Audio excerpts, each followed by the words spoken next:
조갑제 TV 시청자 여러분 안녕하십니까? 2022년 9월 22일 새벽 4시 30분입니다. 우크라이나 사태가 긴박하게 돌아가고 있습니다. 우크라이나 동북 전선에서 거의 괴멸적 타격을 받은 러시아의 푸틴 대통령이 어제 드디어 동원령을 내렸습니다. 예비군 동원령을 내렸습니다. 30만 명을 소집을 해가지고 전선을 강화하겠다고 했습니다. 그러면서 핵 위협까지 하고 나섰습니다.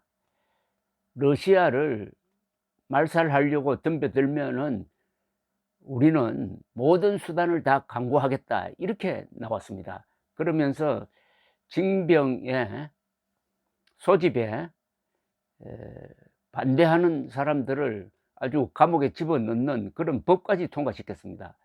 이것은 러시아가 얼마나 지금 위기에 빠졌느냐, 푸틴이 얼마나 지금 약한 입장이냐 하는 것을 적나라하게 드러냈습니다.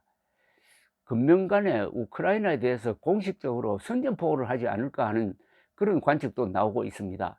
이런 와중에서 바이든 대통령이 푸틴의 그 협박에 답장을 내어 놓았습니다. 유엔 총회 연설이 예정되어 있었는데 오늘 새벽입니다. 그 연설을 거의 푸틴에 대한 경고로 채웠습니다. 아주 타이밍이 좋은 연설이었습니다. 푸틴과 바이든 두 사람이 입에서 핵 전쟁이란 말이 나올 정도로 긴박하게 푸틴 바이든의 일종의 연설 대결이 이루어졌습니다.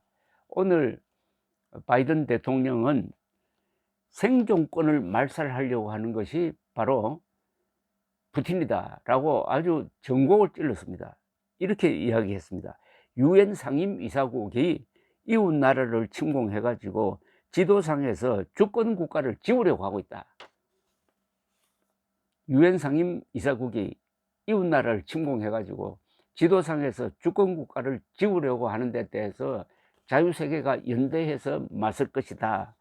유엔 헌장 위반이라는 점을 누차 강조를 하면서 이런 짓을 하는 것은 부끄러움이 없는 짓이다. shameless violation이라는 표현을 썼습니다. 그리고 푸틴이 서방세계가 러시아를 위협하고 있다고 주장하는 데 대해서 지금 러시아를 위협하는 나라는 하나도 없다. 러시아 말고는 어느 나라도 충돌을 원하지 않고 있다라고 했습니다.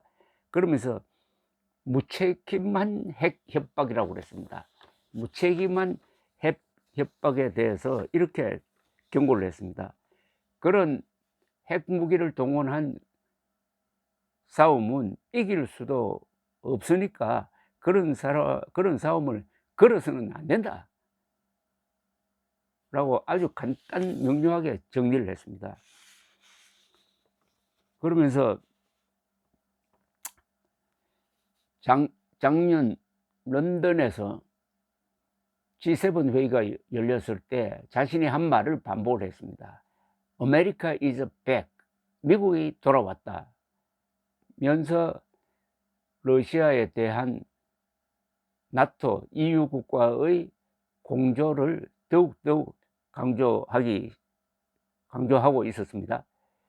이 바이든 대통령은 최근 인터뷰에서 자신이 2024년 대통령 선거에 다시 출마하겠다, 재선에 도전하겠다는 이야기를 했습니다. 이 말은 어떤 의미가 있느냐 하면은 유럽이 또 트럼프 같은 자가 대통령이 되면은 또 고립주의 정책을 펴가지고 나토나 EU와 협력을 하지 않을 것 아니냐 하는 불안감을 해소하기 위해서라도 내가 2024년에 다시 출마해야 되겠다라고 말하는 것과 막 같은 논리 구조를 갖고 있습니다.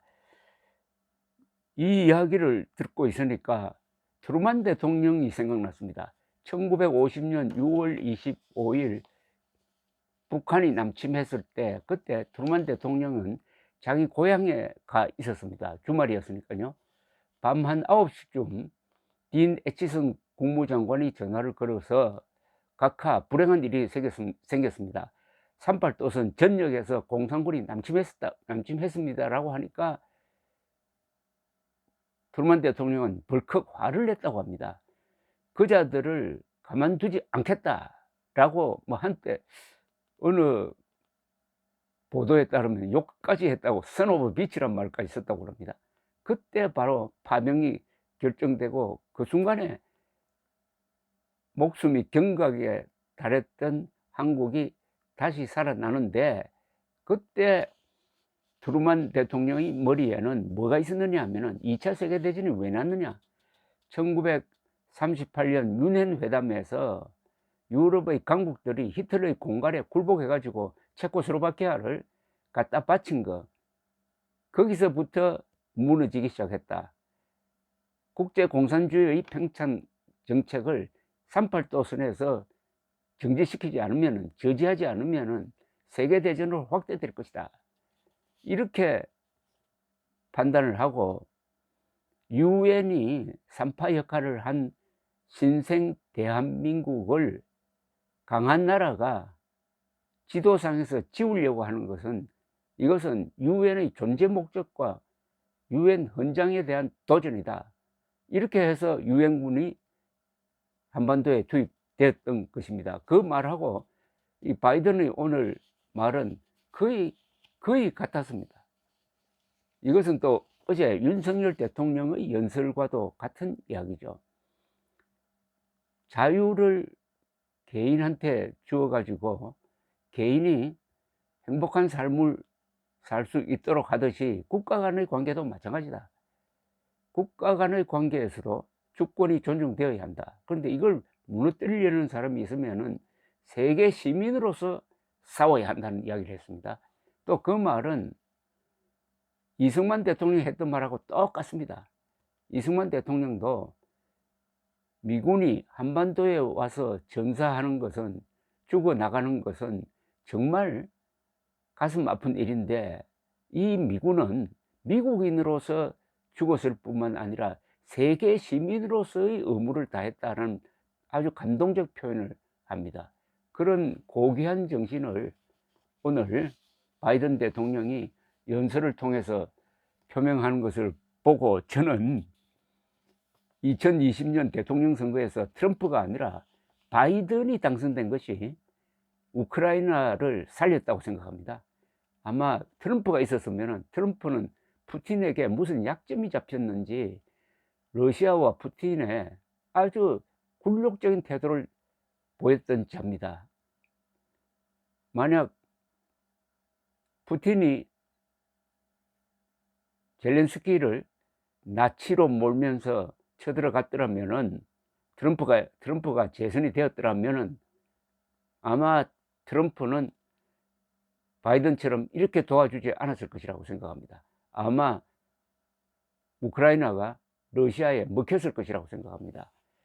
그러니까 제가 이 말씀을 왜 드리냐면은, 트럼프가 부정선거로 억울하게 낙선되었다, 바이든이 등장하면은 중국에 약점이 잡혀 가지고 끌려갈 것이다 하면서 난리를 쳤던 한국의 유튜버들, 음모론자들, 그 음모론자들은 2015년, 2020년 4.15 총선도 개표 부정으로 미래통합당이 졌다고 거짓말하는 자입니다. 이게 똑같아요. 한국의 음모론자와 미국의 음모론자가 서로 이렇게 협력하는 것 같습니다.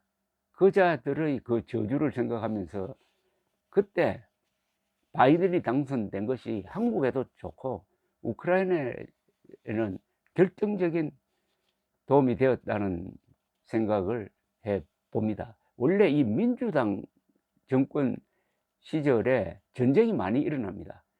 공화당보다는 민주당이 세계 전체의 자유에 대한 그 관심이 훨씬 큽니다. 1차 세계대전도 우드로 윌슨 대통령의 참전 결단에 의해서 연합군이 이기고 독일이 항복했습니다. 2차 세계대전도 마찬가지죠. 그때는 프랭클린 루즈벨트가 일본의 진주만 공격에 대응하면서 어마어마한 국력으로 참전을 해서 결국 승리하도록 했습니다. 6.25도 또한 민주당 정권 때 일어났습니다. 트루먼 대통령이 자기가 평생 한 결단 중에서 가장 어려웠던 것이 한국전 참전이라고 했습니다. 그 덕분에 한국이 살았습니다.